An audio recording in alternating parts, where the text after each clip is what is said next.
Assalamualaikum warahmatullahi wabarakatuh. Kembali lagi di channelnya Tedia. Nah, gimana kabarnya? Sehat semua? Amin. Mudah-mudahan sehat semua ya. Untuk video kali ini saya mau sedikit sharing nih tentang ketentuan dan cara hitung PPN atas kegiatan membangun sendiri. Nah, sebelumnya ada pertanyaan ya dari salah satu teman saya. Nah, dia bertanya, Assalamualaikum Teh Dia. Teh, maaf mau tanya, kalau bangunan yayasan pendidikan apakah masuk objek pajak PPN KMS ya Teh? Nah, gimana nih? Untuk pertanyaannya, apa teman-teman sudah bisa menjawabnya atau memang sudah menjalankan KMS atau masih belum paham? Nah, langsung saja ya kita bahas apa itu kegiatan membangun sendiri atau KMS. Nah, ini adalah dasarnya ya, PMK 61/03 tahun 2022. Nah, ini saya ambil definisi-definisi terkaitnya ya. Kegiatan membangun sendiri merupakan kegiatan membangun bangunan, baik bangunan baru atau memperluas bangunan yang lama. Itu ya poinnya.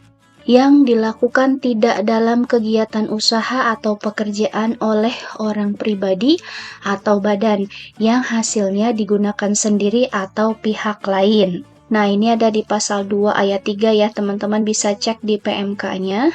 Kemudian, bangunan itu berupa satu atau lebih konstruksi teknik yang ditanam atau dilekatkan secara tetap pada satu kesatuan tanah dan atau perairan dengan kriteria yang pertama, konstruksi utamanya terdiri dari kayu, beton, pasangan batu bata atau bahan sejenis dan atau baja.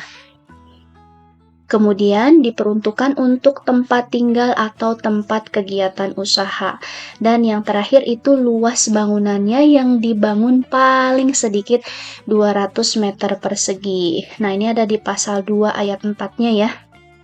Nah, kegiatan membangun sendiri ini bisa dilakukan secara sekaligus dalam jangka waktu tertentu atau juga bertahap ya, sebagai satu kesatuan kegiatan sepanjang tenggat waktu antara tahapan membangun tidak lebih dari 2 tahun.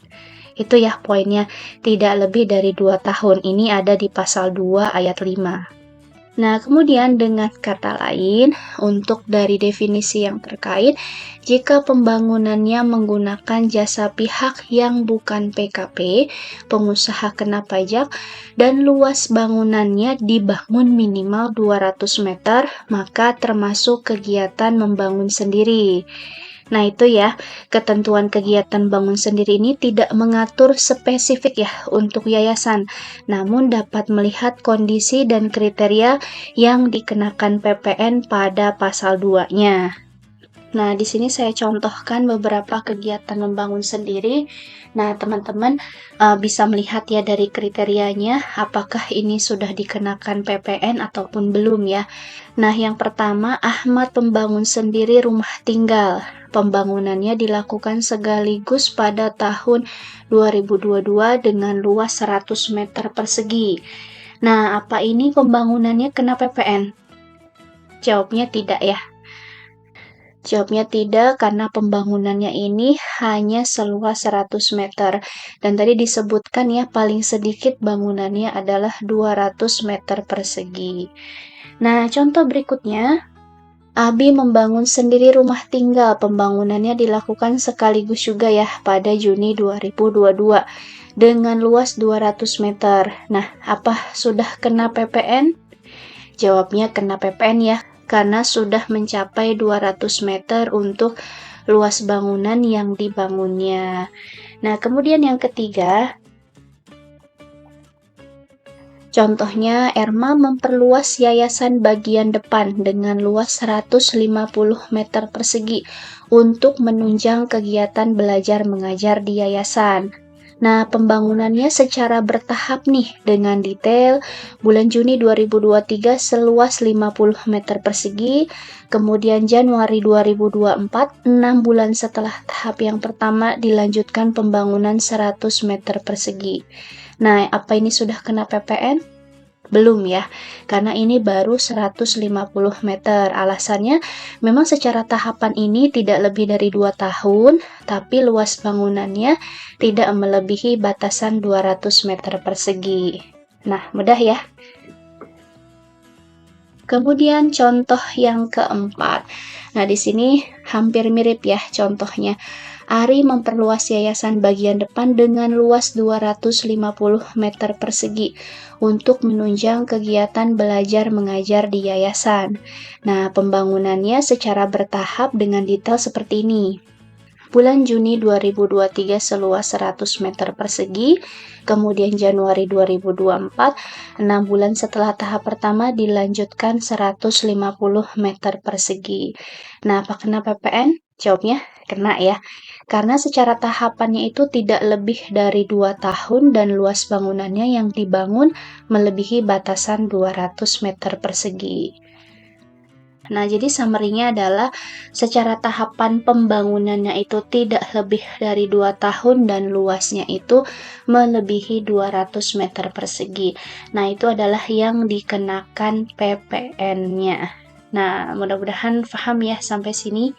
Nah, langsung saja kita ke slide berikutnya. Bagaimana dasar perhitungannya? Nah, periode per 1 April 2022 yaitu untuk kegiatan membangun sendiri yaitu 20% dikalikan dengan tarif PPN dikalikan dengan DPP. Nah, 11% ini kan waktu itu update ya untuk PPN di 2022. Jadi mengikuti tarif yang berlaku PPN-nya. Nah, DPP ini nilai dari mana? DPP-nya adalah berupa nilai tertentu sebesar jumlah biaya yang dikeluarkan dan atau dibayarkan untuk membangun bangunan untuk setiap masa pajak sampai bangunannya selesai. Nah, jadi semua ya nilai-nilainya. Jadi dengan kata lain adalah seluruh jumlah biaya yang dikeluarkan, baik jasanya, kemudian biaya materialnya, dan lain sebagainya, kecuali biaya untuk memperoleh tanahnya. Nah, itu adalah yang dijadikan DPP ataupun dasar pengenaan pajak untuk perhitungan kegiatan membangun sendiri. Mudah ya? Oke. Lanjut kapan saat terutangnya? Nah, terutangnya ini adalah terjadi pada saat mulai dibangunnya bangunan sampai bangunannya selesai. Nah, ini bisa cek di pasal 4 ayat 1-nya ya, masih di PMK yang sama. Kapan PPN KMS ini wajib disetor?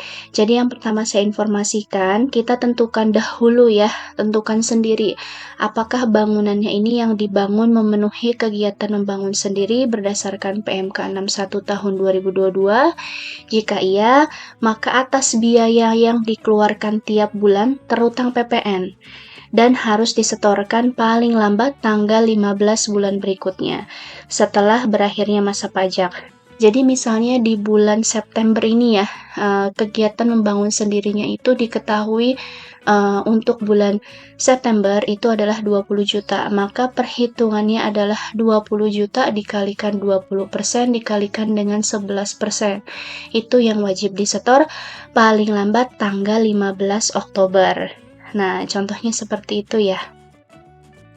Kemudian, apakah kegiatan membangun sendiri ini perlu dilapor?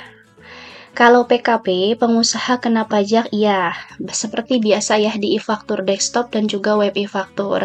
Nanti di situ ada kegiatan membangun sendiri ya, di SPT induknya akan terlihat.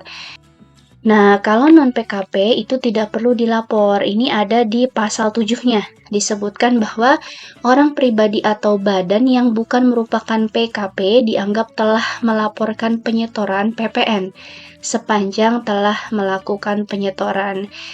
Jadi nih ya, seluk-beluk ataupun ketentuan dan cara hitung PPN atas kegiatan membangun sendiri.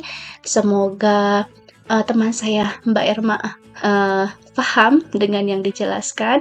Apabila ada yang ingin ditanya kembali, boleh silahkan komentar. Terima kasih teman-teman yang sudah mendukung channel ini. Terima kasih banyak yang sudah menonton, like, subscribe, dan juga membagikan. Terima kasih.